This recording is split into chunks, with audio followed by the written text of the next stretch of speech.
Welcome everybody out there on YouTube. This is a Devin Haney versus Yuriorkis Gamboa prediction and fight breakdown. So check it out.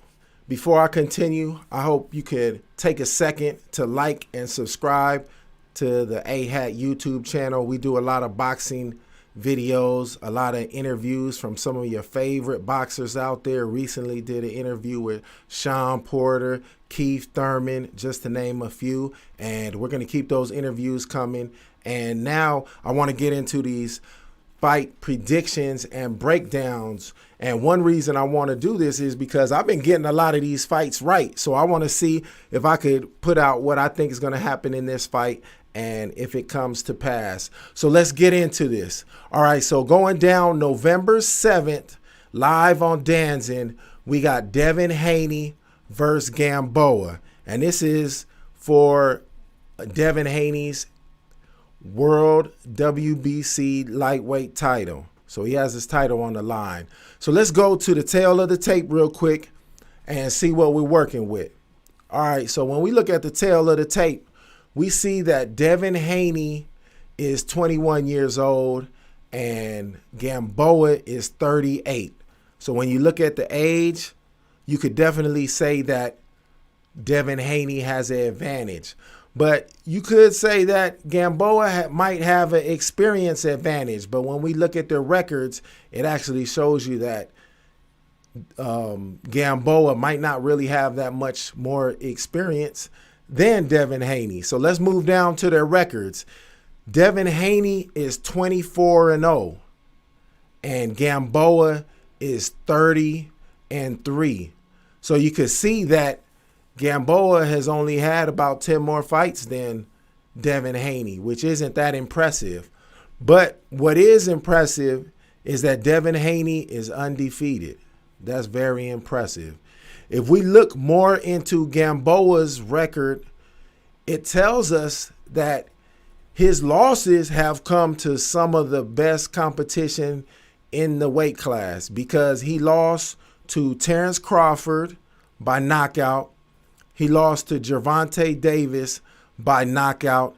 And I can't remember the third guy that Gamboa lost to. So actually, the guys that Gamboa lost to are better than any of the competition that Devin Haney has faced so far. That's the one knock on Devin Haney right now, is he doesn't have experience with the upper echelon in his weight class. So he's still working his way up. And I think this Gamboa fight might be his toughest fight so far.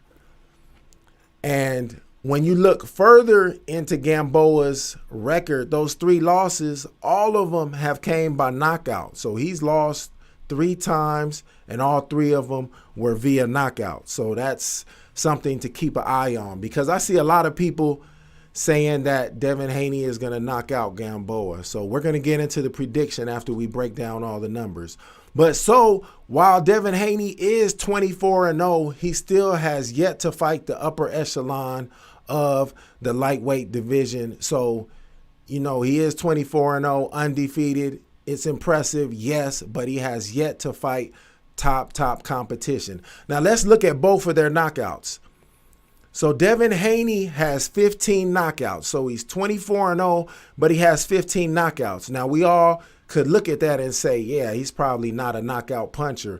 And then if you also consider that those 24 wins are not against the upper echelon of the division yet, you could definitely say that he's not a knockout fighter per se. Because if you think of it, think of somebody like Floyd Mayweather. When Floyd Mayweather was Pretty Boy Floyd, he was knocking out everybody he fought early on in his career before he started fighting the elite of the elite in his weight class. And only when he started fighting the elite of the elite, then that's when his knockout percentage dropped significantly. Well, when you look at Devin Haney's, he hasn't fought the top upper echelon of the division yet, and he doesn't necessarily have a very impressive knockout ratio. So that's something to keep in consideration if you're thinking he's going to get a knockout in this fight. And then we go over to Gamboa's knockouts. Out of his 30 victories, he only has 18 knockouts.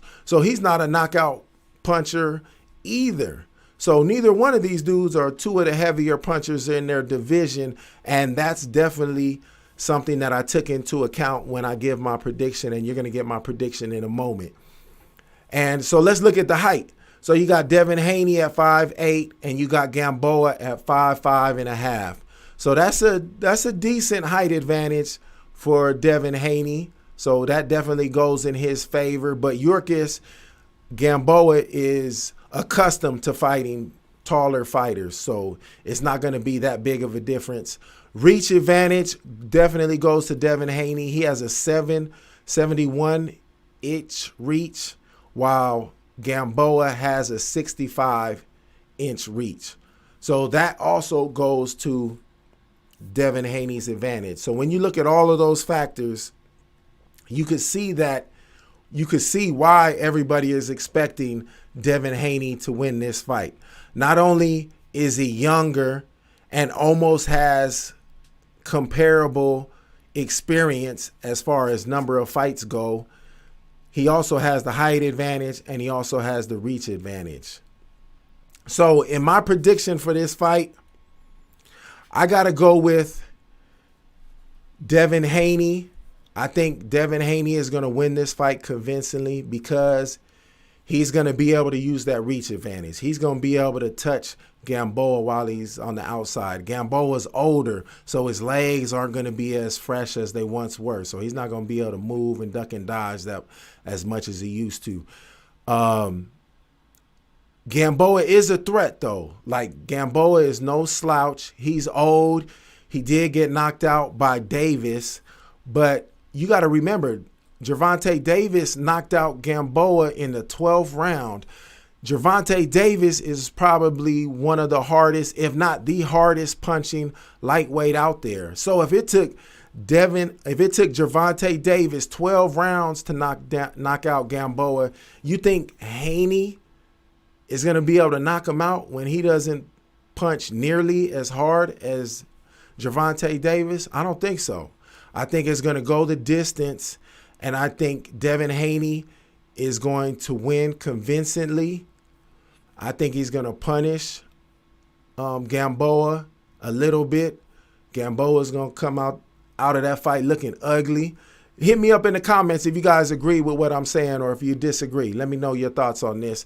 And be sure you like the video and all that. Subscribe to the channel. So I say Devin Haney wins, going the distance. Devin Haney, one thing he has going in his favor is he's more explosive than Gamboa. Gamboa is a solid fighter, a solid puncher, but Haney is explosive. So he has the potential to knock out Gamboa, but when we look at the numbers, when we look at the analytics, the odds of that happening are slim in my opinion. For one, Devin Haney's not a knockout puncher to begin with, and for two, Gamboa, you gotta really come with it to knock him out. Not everybody's just knocking him out. He's no slouch. And I also think Gamboa has a big incentive in this fight because so far he has fought Gervonta Davis. He lost. He's about to fight Devin Haney. I believe if Gamboa puts up a good fight, just goes the distance, he could get beat up every round, lose, but as long as it's somewhat competitive, I think he has a fight versus Ryan Garcia down the road, as long as he makes it competitive. If it's too terrible of a fight, lopsided, I don't think he's going to get another big fight. This might be his last big fight. So that's my prediction. Devin Haney going the distance, winning convincingly. Hit me up in the chat and let me know what you guys think. Let me read one of these comments in the chat. Who will be the first fighter to give Haney a lot of trouble? It depends on who he fights in the future. That's a good question, Dave. I say I could point out fighters that would give him trouble. Gervonta Davis, right now, I think he would beat Devin Haney. Right now, I think Shakur Stevenson would beat Devin Haney. Right now, I think Ryan Garcia could make it competitive for a little while, but Devin Haney would beat him. And definitely Teofimo Lopez would either beat Haney or give him competition. So those four fighters would definitely give Haney trouble, and I'm not sure if he makes it through all of them. It's tough. Between Lopez, Shakur Stevenson, and Devin Haney, those three right there, like, it's hard to say who will win those fights. Though they're pretty evenly matched. You throw Gervonta Davis in there, and it just gets real ugly. It's real competitive. I mean, it's beautiful for us as fans, but those are all competitive fights. So we'll see. If my prediction is right, I want you to come back to this video after the fight and show me some love. I got it going the distance. Leave a comment in the chat if you think I'm right or wrong, and then we'll see what the verdict is tomorrow. Peace out, y'all. Stay safe and stay blessed.